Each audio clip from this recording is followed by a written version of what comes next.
वालेकुम मेरे यूट्यूब साथियों, उम्मीद है आप खैर से होंगे। दोस्तों, जो यहाँ पाकिस्तानी और ज़ुबान उर्दू में जो तराजम हो रहे हैं इंग्लिश से, बहुत ज़्यादा हो रहे हैं। बहुत अच्छा तराजम हो रहे हैं। बहुत अच्छे अच्छे नावल निगार बुकर प्राइज़ और अच्छे नावल, कहानियाँ, शायरी, अफसाने, बहुत कुछ तराजम हो रहा है और हम पढ़ भी रहे हैं। इसी तरह हम पाकिस्तानी ज़बानों का अदब दूसरी ज़बान इंग्लिश ज़बान में तर्जमा नहीं हो रहा, कम हो रहा है, या मेरी नज़र नहीं पड़ रही। इसलिए हमारा अदब भी तर्जुम होना चाहिए, जो उर्दू से अंग्रेज़ी में तर्जुमा होना चाहिए, या जो हमारे पाकिस्तानी ज़बान में बोलने वाले उर्दू, सिंधी, पंजाबी, बरावी, पश्तो, सराइकी, हिंद को पश्तून, ऐसी बहुत सी ज़बानें एक दूसरे का अदब इस ज़बान में तर्जुमा होगा तो उस पर बड़ी पजीराई मिलेगी। लेकिन अब पता नहीं क्यों हमारे जो तर्जुमा निगार, लिखारी, अदीब दोस्त अदब से वाबस्ता हैं, वो तराजुम नहीं करें। पता नहीं क्यों नहीं करें, ऐसी क्या वजह है। हो रहे हैं लेकिन कम हो रहे हैं। आज आपके सामने दो किताबों का तारफ़ लेकर आया हूँ, जो हमारे एक तो हमारे पड़ोसी मुल्क है जो हमारा हिस्सा था लेकिन अब दूर हो गया। बांग्लादेशी नावल है जो पाकिस्तान में भी शाया हुआ है और बांग्लादेश में शाया। ये मुझे रीगल चौक पर मिला और ये जेन आयरन, ये नावल पता नहीं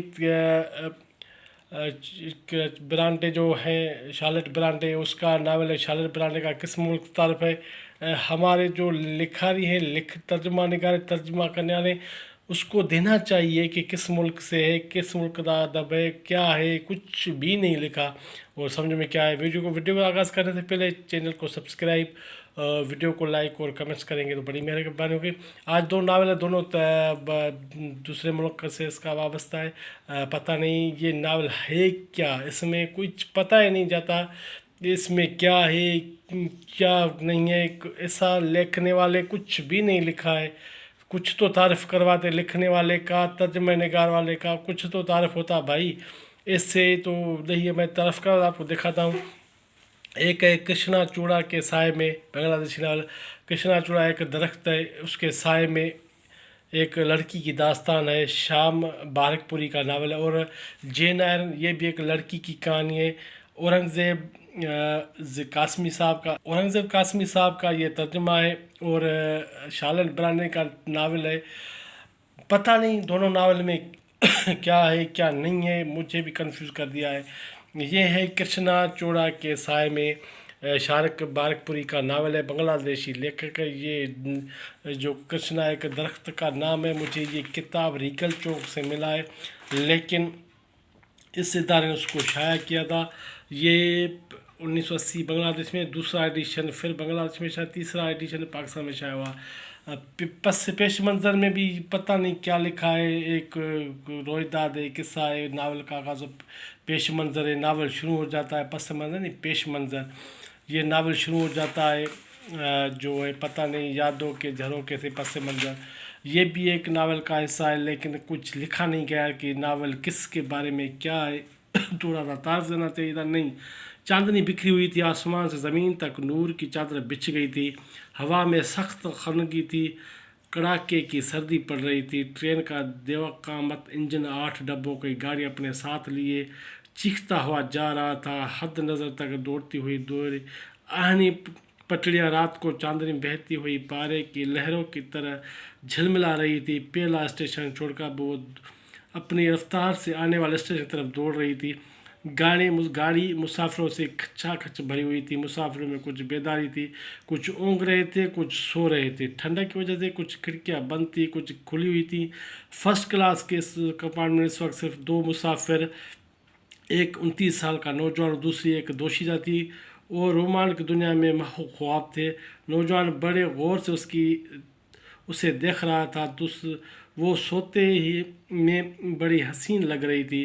खिड़की ठंडी हवा आने लगी। नौजवान ने उठकर खिड़की बंद कर दी, फिर अपनी सीट पर आकर बैठ गया। उसने सिगरेट जलाया। अचानक उसकी नज़र दोशीदा पर पड़ी। ठंडक की वजह से वो बर्थ पर सिमट गई थी। उसने उसे कंबल ओढ़ दिया। तंद वो तेज़ हवा के झोंके की तरह ख्यालात उसके जहन से आकर टकरा रहे थे। वो सिगरेट के धुएं में अपने माजी की भयानक नकोश देखने लगा। साथियों, नावल का आगाज़ होती चंद सतरें थी, पढ़ना ज़रूर समझा और कुछ तो नहीं था, तारफ़ नहीं था, कुछ नहीं था, बस नावल शुरू हो गया है। पता नहीं کیا اللہ بلا. یہ شارق بارک پوری کی کچھ تصانیف ہے جو پاکستان میں شائع ہوئی. باقی آپ جانیں، ناول جانیں، میں جانوں، پتہ نہیں اس میں کیا ہے کیا نہیں. سو اگر آپ کو کہیں مل جائے، پڑھنا چاہیں تو پڑھ سکتے، نہیں تو آپ کی طرف ہی خیر، میری طرف کی بھی خیر. سندھی میں کہتے ہیں جاڑے پیر تاڑے خیر. سو یہ ناول ہے کرشنا چوڑا کے سائے میں، بنگلہ دیشی ناول، شام بارک پوری کا ناول. اور دوسرا ناول ہے جین آئرن، شارلٹ برانڈے کا اور اورنگزیب قاسمی صاحب نے ترجمہ ہے. ایک لڑکی کی کہانی، یہ بھی ایک لڑکی کی کہانی، یہ بھی ایک لڑکی کی کہانی ہے. پتہ نہیں اس میں کیا ہے. اور بھائی صاحب تھوڑا سا تعارف دینا چاہیے تھا. آپ جو اس میں دیتے تو ہمارے کو پڑھنے میں یا دشواری نہیں ہوتی. شارلٹ برانڈے کا کس ملک سے وابستگی ہے، کہاں سے، کوئی پتہ نہیں. بس یہ چند سطریں آپ کے سامنے پڑھتا ہوں. ایک نوجوان لڑکی کی بپتا جو گیٹس ہیڈ ہال سے بھاگنا چاہتی ہے، جہاں اس کی چچی اور چچا زاد بہن بھائی اس سے جذبات کو ٹھیس پہنچانے کے در پہ ہوتے ہیں. لیکن وہاں سے نکل کر وہ لوڈ اسکول جاتی ہے، جہاں تو ڈھونک کا کھانا ملتا ہے، نہ ڈھنگ کا کھانا ملتا ہے، نہ ہی تن ڈھانپنے کو اچھے کپڑے دیے جاتے ہیں. لیکن وہاں سے رخصت ہونے سے پہلے وہ زندگی برتنے کا سبق سیکھتی ہے. پھر تھان فیلڈ میں وہ ایک پرسرار امیر آدمی کے پاس اطالق ہو جاتی ہے اور اسے یقین ہو جاتا ہے کہ آخر اس نے منزل پا لی. لیکن وہ واقعی ایسا ہے. بھائی صاحب یہ جو